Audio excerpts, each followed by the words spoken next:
Beaucoup de gens souffrent de prison. Beaucoup de gens sont malmenés. Ils sont dans la prison. Et il y en a même qui ne savent pas qu'ils sont prisonniers. Je parle de la liberté, de la délivrance des prisons spirituelles. Tout comme il y a des prisons physiques, il y a aussi des prisons parallèles. Sur le plan spirituel, il y a des prisons. Tant que tu es prisonnier, tu ne pourras jamais avancer. Tout dépend. Ta condamnation se situe à quel niveau? Tu peux être condamné vers la maladie. Tu peux être condamné vers la pauvreté. Condamné vers le célibat. Condamné vers des choses qui te dépassent. Tu fais tout, mais ça ne marche jamais. Je vous ai donné hier un exemple qui est très simple. Je vous ai dit hier, je vous donne un exemple de Patrick. Je dis, Patrick avait tous ses diplômes, mais rien n'avançait. Ça peut arriver dans la vie de l'homme. Tu es intelligent. N'avez-vous jamais vu quelqu'un, lorsqu'il te parle, tu sens qu'il est sage. Mais quand tu regardes sa vie lui-même, il a déjà échoué. Ça veut dire qu'il aspire à des choses, mais il ne peut pas les atteindre. Tu soupires même, tu dis non, je dois toucher là-bas, mais tu manques la force. J'ai la volonté, mais non le pouvoir. Mais cette semaine, le pouvoir te sera donné.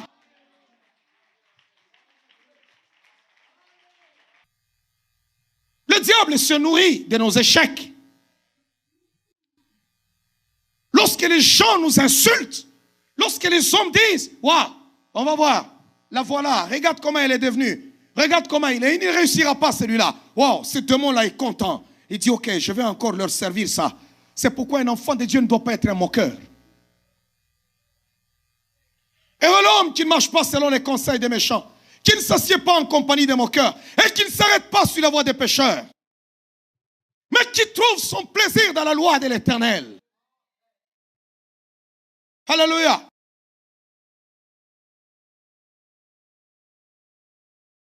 Voyant que cela était agréable aux Juifs, il fit encore arrêter Pierre. C'était pendant le jour des pains sans levain. Après l'avoir saisi et jeté en prison, tu soulignes prison, parce que je parle de prison, la délivrance des prisons spirituelles. Il le mit sous la garde de 4 escouades de 4 soldats chacune.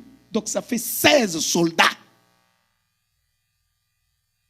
Wow. Il y a prison et prison, hein? Quelle que soit la prison dans laquelle tu es lié, une fois qu'on te prend, on te jette dans ta cellule, on te laisse seul. Mais dans les prisons spirituelles, quand une affaire est démoniaque, même dans ta cellule, tu es gardé. Ça veut dire que tu n'as pas d'autre issue. Il n'y a pas de chance. Même si la prison est de sécurité maximale, une fois qu'on jette une personne dans sa cellule, tu n'es plus enchaîné, il n'y a plus rien, on te jette dedans et on te garde là devant. Il y a des gardes partout, mais on ne te garde pas dans la cellule. Même dans la cellule, on a mis des gens pour le garder. 16. La Bible dit, avec l'intention de le faire comparaître devant le peuple après la Pâque. Pierre donc était gardé dans la prison et l'église ne cessait d'adresser pour lui des prières à Dieu. Waouh! La nuit qui précédait le jour où Hérode allait le faire comparaître, Pierre, lié de 2 chaînes, dormait entre 2 soldats. Et des sentinelles devant la porte gardaient la prison. Regardez d'abord. Un prisonnier dans la cellule, lié. Dans la cellule. C'est quoi? Il y a des gens, quand tu regardes sa vie, tu sens l'odeur de la malédiction. Tu sens que la vie ne marche pas. Il a tout tenté. Donc lui-même dans la cellule, il ne peut pas bouger. Non. Tout mouvement ne réussit pas. Et la Bible dit, entre 2 soldats, les mains liées, ce que je ne parviens pas à comprendre, c'est que Pierre dort. Comment quelqu'un qui est lié, les mains liées, peut-il trouver le sommeil? Comment quelqu'un qui connaît les intentions d'Hérode peut-il trouver le sommeil? Parce qu'Hérode a décapité Jacques. Mais comment se fait-il que Pierre puisse trouver le sommeil? Voilà pourquoi quand Dieu est intervenu, à travers les prières de l'Église, il a envoyé son ange. Chaque fois qu'un ange arrive vers quelqu'un, je n'ai jamais vu dans la Bible où l'ange a tapé quelqu'un. Tout ce que je lis dans la Bible, c'est que l'ange réveille ou l'ange t'appelle. C'est la première fois où la personne a été tapée. La Bible dit, l'ange ne le frappe pas sur le côté pour dire, écoute, tu respires calmement. Ta respiration ne doit pas être tranquille parce qu'il y a la mort qui t'attend. Allez, lève-toi. Combien de gens qui sont tranquilles, à l'aise, pendant que leur vie est en train de sombrer, mais tu trouves que la personne dort tranquillement. Tu es en train de mourir, tu le vois, mais il est tranquille. Et puis entre deux soldats, les mains liées, je ne sais pas comment il était. Allez, on le lit là-bas, on le lit ici, mais il dort. Mais c'est impossible de trouver même le sommeil dans de telles circonstances. Impossible. J'ai toujours dit, il y a des gens, quand vous le regardez, vous trouvez qu'il a besoin de prière, mais c'est la personne qui a moins de prière que les autres. Il y a des fois, tu trouves que la vie d'une personne a beaucoup de combats, mais la personne est en train de jouer. C'est l'heure de te lever de ton sommeil. Arrête de dormir, mais lève-toi parce que ta vie va à la catastrophe.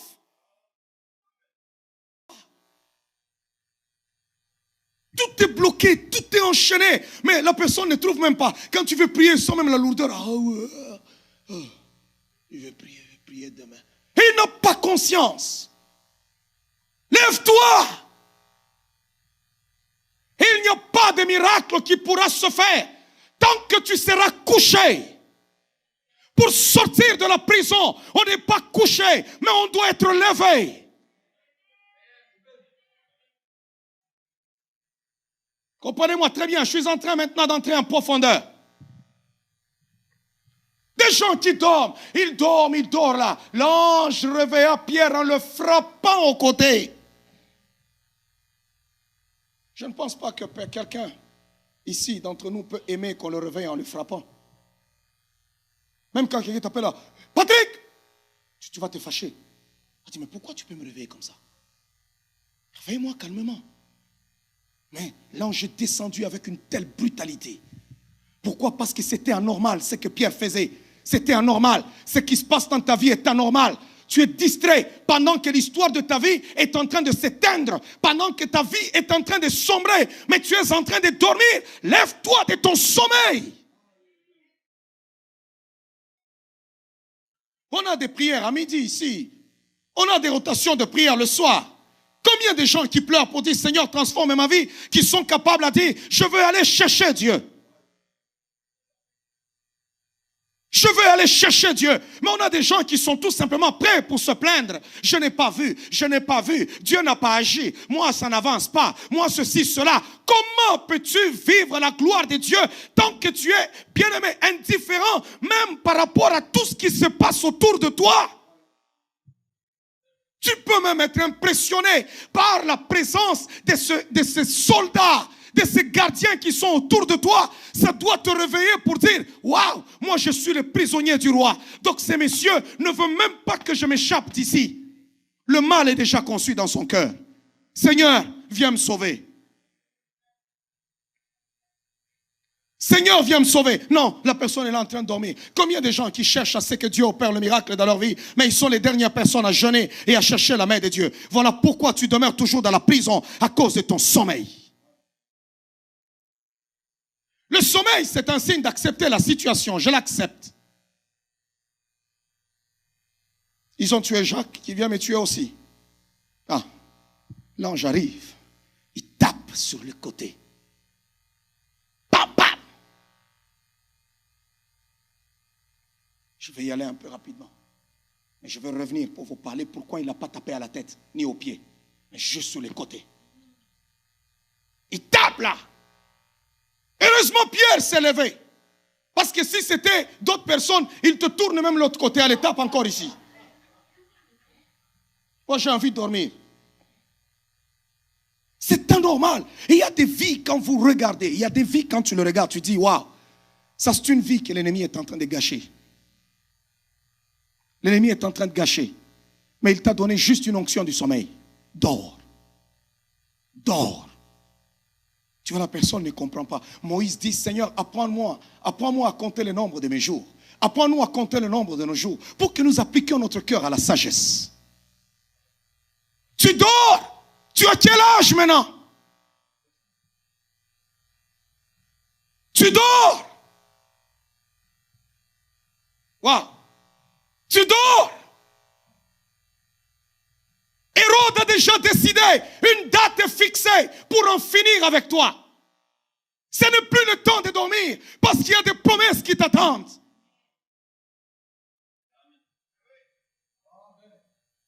Il y a Dieu qui t'attend. Dieu est à l'extérieur. Il n'est pas dans la prison parce qu'il ne peut pas être enchaîné. Alors tu dois te lever pour aller à l'extérieur, à la rencontre de ton Dieu. Dans la prison, la promesse ne va pas se réaliser parce que la promesse est dans la ville.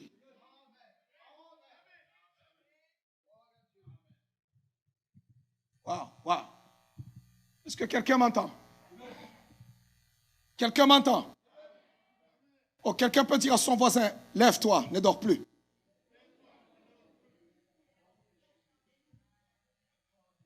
Wow. Que Dieu envoie un ange dans ta vie pour te réveiller de ton sommeil.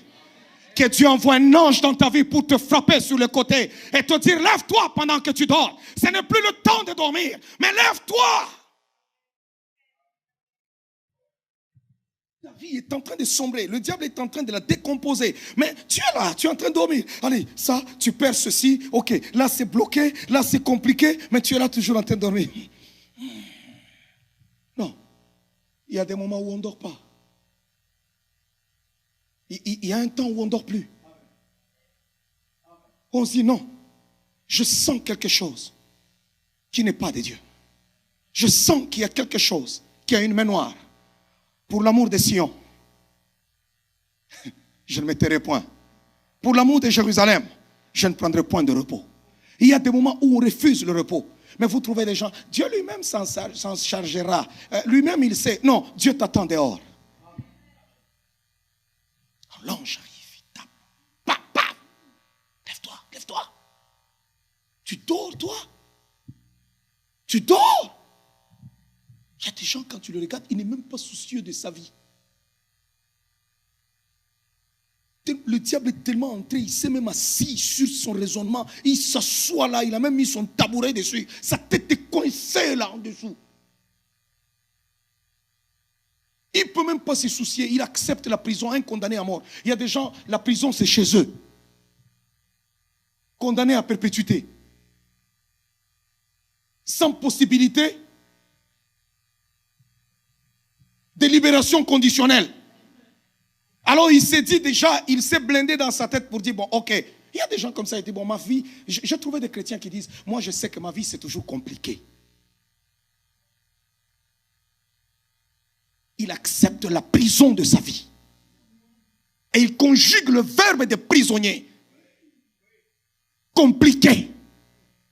Je refuse que ma vie soit compliquée. Je refuse que ma vie soit compliquée. Je refuse que ma vie soit compliquée. Je refuse que ma vie soit compliquée. Je refuse que ma vie soit compliquée. Je refuse que ma vie soit compliquée. Alléluia. La Bible dit, nous nous envolons comme des aigles. Nous qui espérons en l'Éternel, rien ne peut nous bloquer. Nous nous envolons. Et lorsqu'on s'envole, il n'y a pas d'obstacle. Mais pourquoi ça va être si compliqué?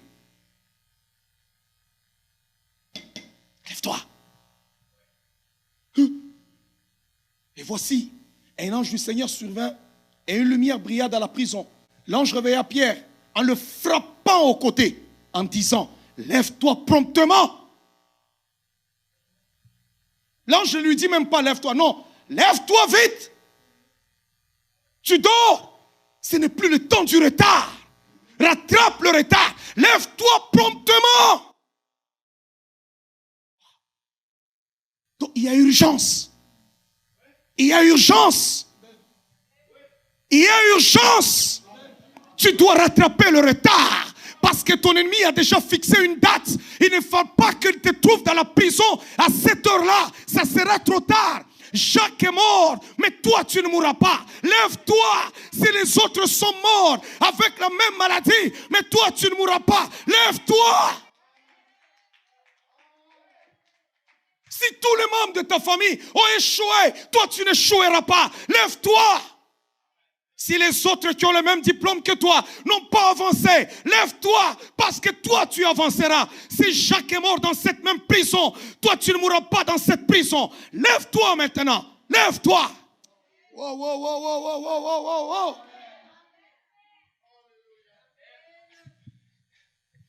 Tant que tu ne te lèves pas, les chaînes ne tomberont point.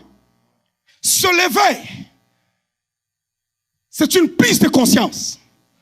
Il y a des chaînes qui tombent avec la prise de conscience. Lève-toi. Lorsqu'il se lève, la Bible dit, les chaînes tombèrent.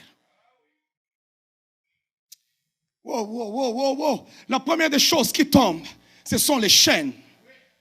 Ça tombe, il suffit que tu prennes conscience. Il y a des chaînes qui tombent. Wow. Somebody m'entend? Quelqu'un m'entend ce soir? Est-ce que quelqu'un est en train de sortir de la prison? Je suis en train de faire sortir quelqu'un de la prison maintenant. Nous sommes en train de sortir là. Alléluia!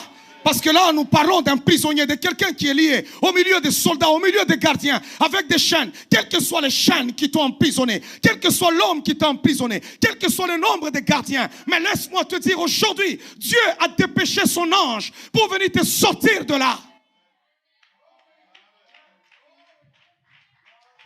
Lorsqu'on te jette dans une prison, on te jette seul. Mais lorsque tu dois sortir, tu dois toujours être accompagné. Tu ne peux pas sortir seul. Pourquoi? Parce que Dieu va dépêcher son ange pour venir marcher devant toi. Il te dit maintenant, lève-toi, lève-toi, lève-toi promptement, lève-toi promptement. Le temps n'est pas de dormir. Le temps n'est pas la distraction. Le temps n'est pas aux lamentations. Lève-toi maintenant. Le temps n'est pas la distraction. Le temps n'est pas à dire non, j'attendrai l'année prochaine. C'est maintenant, c'est maintenant. Lève-toi. Je suis en train de parler à quelqu'un en tant qu'oracle de Dieu. Lève-toi maintenant, lève-toi maintenant. Où que tu sois, quel que soit ce que l'ennemi a fait, lève-toi maintenant. Il y a des chaînes qui vont tomber. Les chaînes vont tomber. Oh. Pendant que je suis en train de parler, il y a des chaînes qui tombent. Il y a des chaînes qui tombent. Tu regardes, tu dis, waouh, je ne sens plus rien là. Quand est-ce que ça s'est passé? Non, je ne sens plus rien. Oh, c'est déjà fini. Mais là n'est pas la fin. Là n'est pas la fin. La Bible dit, et l'ange lui dit, regardez maintenant là où se trouve le problème. L'ange dit, on ne sort pas comme ça. Non. Mets d'abord ta ceinture. Si tu ne mets pas ta ceinture, tu ne sortiras pas de cette prison. Parce que la ceinture de la parole prophétique représente la vérité. Tu dois connaître la vérité à propos de ta condamnation. Tu dois connaître la vérité. Pourquoi tu fais la prison? Mets d'abord ta ceinture. Tu ne sortiras pas de cet endroit si tu ne portes pas de ceinture. On n'est pas libéré tant qu'on ne connaît pas la vérité. Vous connaîtrez la vérité. Et la vérité vous affranchira. Oh, je vais le répéter. Vous connaîtrez la vérité. Et la vérité vous affranchira. Lève-toi. Il se tient debout, les chaînes tombent. Il dit, oh non, on ne sort pas comme ça. Mais la vérité. Tu dois connaître la vérité à propos de ta famille. Tu dois connaître la vérité à propos de ton histoire. Tu dois connaître la vérité à propos de ta condamnation. Je suis dans quelle prison? Pourquoi je suis dans cette prison? Tu dois connaître la vérité à propos des promesses de Dieu par rapport à ta vie. Dieu m'avait dit que je n'allais pas mourir, je vieillirai. Mais pourquoi je suis dans cette prison? C'est de cette vérité-là que le Seigneur vient te présenter.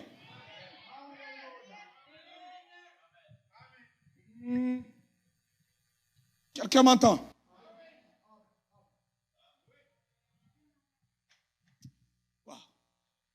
seulement tu regardais les choses par rapport à la vérité, tu diras ce n'est pas ma place.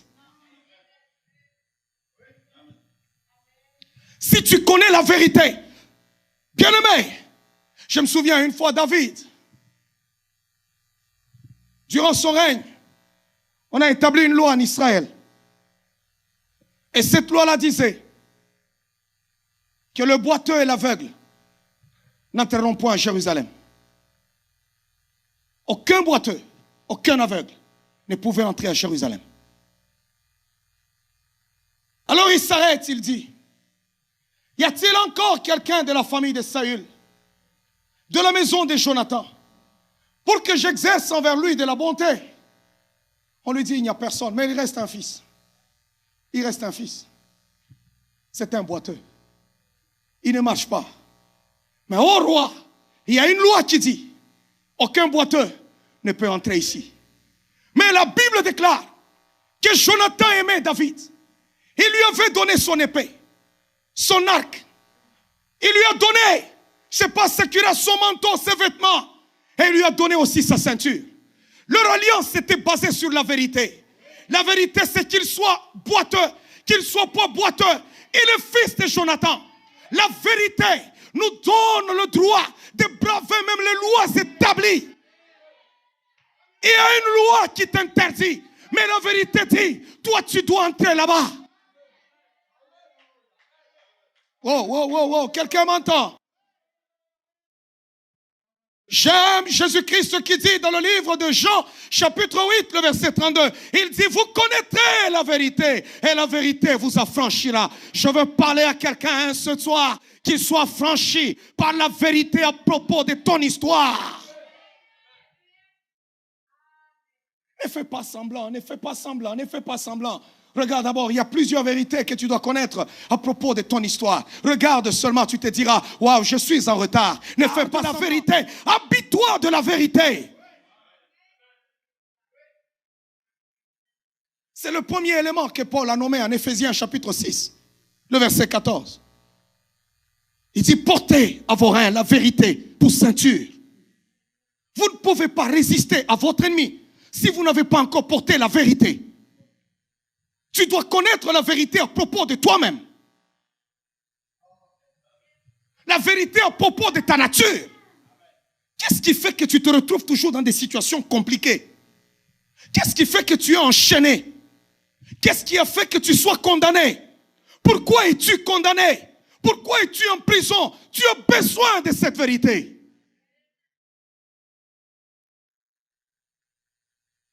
Et de l'autre côté, tu as besoin de connaître une autre vérité. Tu as besoin de regarder, de dire, oui Seigneur, qu'est-ce que toi tu as dit à propos de moi? Ça c'est ce qui est la vérité. Ça c'est la réalité. C'est que je suis en train de vivre là. Mais toi, qu'est-ce que tu as dit Seigneur? Non, je dis que tu ne mourras pas. Hérode, toi ne te tueras pas. Tu ne mourras pas comme Jacques. Toi, on ne va pas te décapiter. Lève-toi maintenant. Parce que la connaissance de la vérité te donne le zèle pour marcher. Tu ne peux pas t'élever tant que tu n'as pas connu la vérité. Tu ne peux pas avoir la force de marcher et de sortir de la prison tant que la vérité n'a pas encore frappé sur ton visage. La vérité nous aide à découvrir notre malheureux état. Wow. Je veux dire à quelqu'un ce soir, quelle que soit dans la prison dans laquelle l'ennemi t'a enfermé, si les autres sont morts dans cette prison, toi tu sortiras.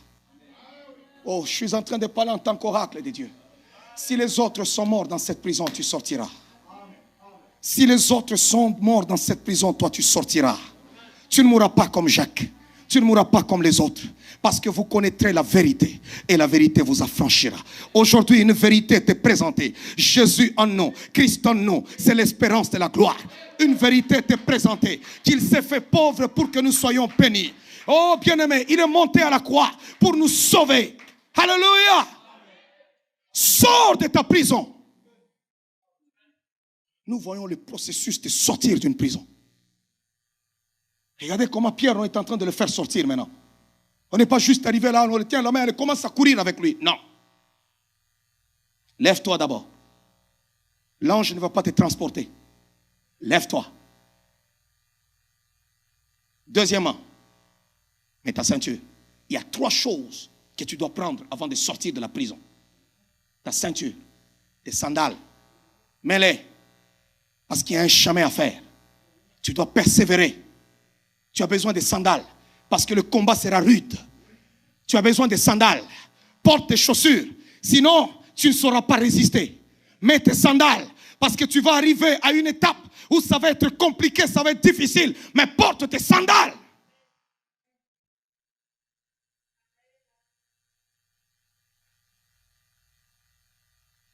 Et il fit ainsi. Il porte la ceinture. Il met ses sandales. Il dit allons-y. L'ange lui dit non, c'est pas fini toi. Enveloppe-toi maintenant de ton manteau. Alléluia. Tu ne peux pas, les lois de la prison ne peuvent pas t'obéir tant que tu n'as pas porté le manteau du pouvoir. Et tu dois porter le manteau qui fera en sorte que, bien-aimé, tout ce que tu vas rencontrer ne te résistera pas. Enveloppe-toi de Jésus-Christ. Enveloppe-toi de son pouvoir. Comme il a dit, je vous ai donné le pouvoir de marcher sur les serpents et sur les scorpions et sur toute la puissance de l'ennemi. Et voici, rien ne pourra vous nuire. Enveloppe-toi de ton manteau. Hey. Est-ce que parole de vie écoute la parole de Dieu ce soir? Enveloppe-toi de ton manteau et suis-moi. Et il n'y a personne qui peut porter un manteau d'hiver dans sa maison pour rester. Lorsque je porte mon manteau, c'est un signal que je dois sortir. Waouh! Alléluia! Tant que tu n'as pas porté le manteau, tu n'es pas encore prêt pour sortir. Mais lorsque tu mets le manteau, tout se déclenche. C'est un signal que c'est fini, je ne reste pas ici. Qu'il pleuve, qu'il neige, je dois sortir. Je veux dire à quelqu'un ce soir, habille-toi de ton manteau. Porte un manteau spirituel.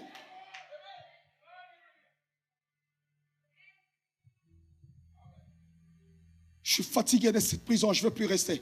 Je dois porter mon vêtement. Il y a un vêtement que le Seigneur a préparé pour toi. Porte ce vêtement-là. L'ennemi te verra et il saura t'identifier que c'est le Fils de Dieu. C'est le Fils de Dieu. C'est un prince de Dieu. Il n'a pas le droit de rester en prison. Enlève maintenant les vêtements des prisonniers. Mais enveloppe-toi de ton manteau. Enveloppe-toi de ta destinée. Oh, prends le vocabulaire du royaume. Enlève le vêtement qu'on t'a donné par Hérode. Enlève le vêtement de la médiocrité. Enlève le vêtement de la maladie. Enlève le vêtement de la bassesse. Enlève le vêtement du célibat. Enlève le vêtement de la pauvreté. Enveloppe-toi maintenant du manteau. Enveloppe-toi.